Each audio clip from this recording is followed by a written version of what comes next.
وہ پوائنٹ ہے ناموس رسالت اور تاجدار ختم نبوت پہ کوئی کمپرومائز نہیں ہے. السلام علیکم ناظرین، میں آپ کی ہوسٹ میرا فاطمہ. امید کرتی ہوں آپ سب خیریت سے ہوں گے. میرے ساتھ آج ایسی ہستی موجود ہیں سید باسط علی شاہ جنہیں تعارف کی بالکل ضرورت نہیں ہے. تو آئیے جانتے ہیں کہ یہ شوبش کی لائف کو کیوں چھوڑ رہے ہیں اور سیاست کیوں اپنا رہے ہیں اور کس وجہ سے اپنا رہے ہیں. تو ان سے جانتے ہیں. السلام علیکم. جی وعلیکم السلام، کیسی ہو آپ؟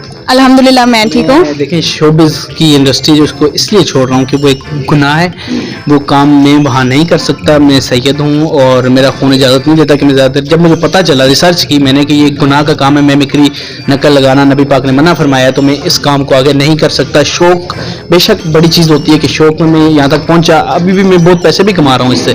میں ایک ٹی وی شو بھی کر رہا تھا، وہ بھی ابھی میں نے چند دنوں بعد چھوڑ دیا ہے جب میں نے اس پہ پراپر ریسرچ کی، کیونکہ میں اسلام سے بڑھ کر اپنے شوق کو کبھی بھی اس سے بڑھاؤں گا نہیں. اس شوق کو میں چھوڑ کر سیاست کی طرف جو ہے وہ آغاز کروں گا انشاءاللہ.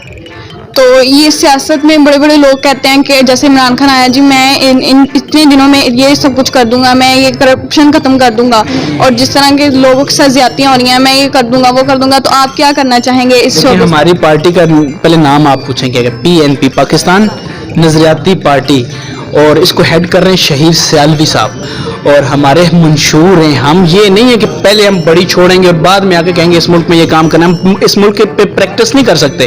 یہ ملک لا الہ الا اللہ محمد رسول اللہ کے بنیاد ہے اس ملک کی، اور اس کا مطلب بھی یہی ہے. تو ہم اس پہ پریکٹس نہیں کریں گے، ہم پہلے اپنے کام کر کے دکھائیں گے اور انشاءاللہ پھر جو ہے حکومت بھی کریں گے اللہ کی مدد سے انشاءاللہ. یہ غربت کیسے ختم ہوگی؟ غربت تب ختم ہوگی جب آپ اپنے جو ہیں قرضے معاف کرائیں گے. اس کے لیے ہم نے الگ حل ہے ہمارے پاس. اس کے لیے حل یہ ہے کہ ہم جو لوگ، کیونکہ منشور ہمارا پراپر پارٹی کا منشور ہے، لیکن ابھی کیونکہ لوگ بہت ہیں، انٹرویوز بہت ہیں، تو ہم کم پوائنٹس ابھی کرتے ہیں. پھر ہم 31 سے پراپر پوائنٹس بتائیں گے.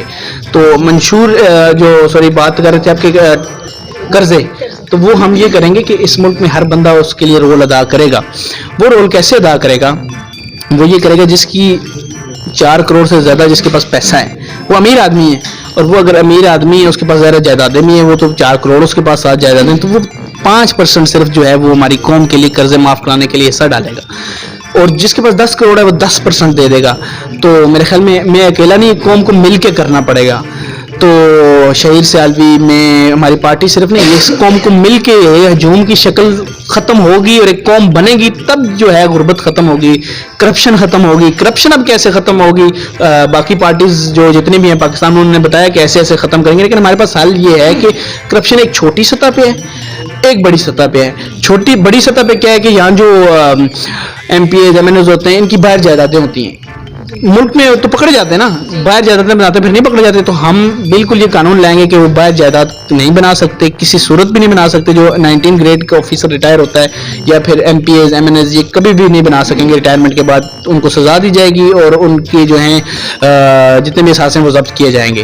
تو یہ ایک پوائنٹ ہے. اس کے علاوہ وہ پوائنٹ ہے ناموس رسالت اور تاجدار ختم نبوت پہ کوئی کمپرومائز نہیں ہے، کیونکہ گورے جو ویسٹرن کلچر ہے وہ ہمیں بتا رہا ہے کہ آپ کے فریڈم آف سپیچ ہے جی، کہ ہمارے نبی پہ بات کرتے ہیں تو ہم فریڈم آف سپیچ ہے. نہیں، وہ ہمارا پرسنل میٹر ہے، وہ ہمارے لیے سب کچھ ہے. وہ نبی پاک پہ ہم کبھی بھی جو ہے کمپرومائز نہیں کریں گے کہ ان کے لیے کوئی بولے کچھ برا الفاظ نعوذ باللہ بول کے بھی دکھائے. تو یہ ہم جب بین الاقوامی سطح پر جائیں گے تو یہ ایک پوائنٹ رکھیں گے کہ اپنے فریڈم آف سپیچ میں ہمارے نبی پاک صلی اللہ علیہ وسلم کو اس طرح سے نہ لائیں. ہم ان کے لیے مر سکتے ہیں، کٹ سکتے ہیں، سب کچھ. غریب اور امیر کا کانسیپٹ کیسے ختم ہو؟ غریب اور امیر کا جو کانسیپٹ ہے یہ تو بچپن سے بچے کو سکھایا جاتا ہے، وہ امیر کا بیٹا ہے وہ غریب کا. تو ایک ڈسکریمنیشن ایک انسانی مائنڈ کے ساتھ کھیلا جاتا ہے اور غریب کو بہت بری طرح دیکھا جاتا ہے. تو اس کا نظام ہم بچپن سے ہی جو ہے ایسے نظام لائیں گے، اسکول لیول پہ ختم ہو، پھر کالجز لیول پہ ختم ہو، پھر یونیورسٹیز میں. اب یہ ہے کہ یونیفارم نہیں ہوتی. یونیورسٹیز میں کیا ہوتا ہے جی؟